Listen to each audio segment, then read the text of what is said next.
luka ko malili mai malili ola ile no su fara ku sia makai oi wa fa ke ese mai su mau so ngalu aku le mo olive ai muli aku ye lo ngau so ole la ngala yesu wa mesa fa makala makau mai ma professor ya yesu la wuli le la nge fo jeno la wuli amen o nga ole fesilia yesu pe ku kopua fe ya mea ka urol ka upolusu fa on kusia makai o meo la ngata the end times amen o nga fesili lo le po a fe kopua ya mea o nga fa makala ole yesu amen saula sulu E malili foi loto o tangata i tō tele.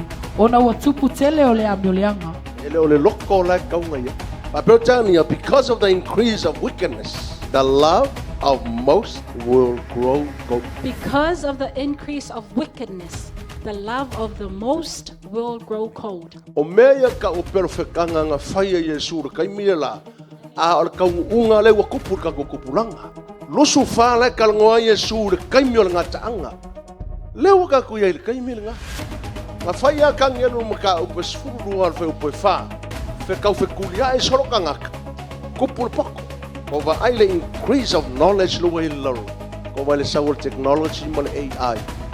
Pa le AI manga ya uma pese sa le manga. Because of the time. Whatever whaia ka ngelu fia kau sa ka ngoki ka ngelu. Lewa happen. Afe mai sui ma lili ya lofa. Bai, kau malalang lang yako. Saul malulu, makakaw malili. Ay awang ngay malili ay lo walo foy le ako. Amen. Bayation friend. Awang ngay malili le lo foy le ako. Amen. Bevela makwa bevela.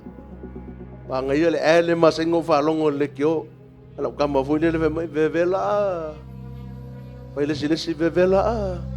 Awa ngana lo sa wa fa pe ka malili lo walo foi le kwa bevela vai le si bevela so lo ka ya ai ko malili mai lo walo fa wala ka mai yesu o le fa mo le kai mo le bevela o le lo foi le kwa alo wingo le me alo moku fa ni mai lo walo foi le kwa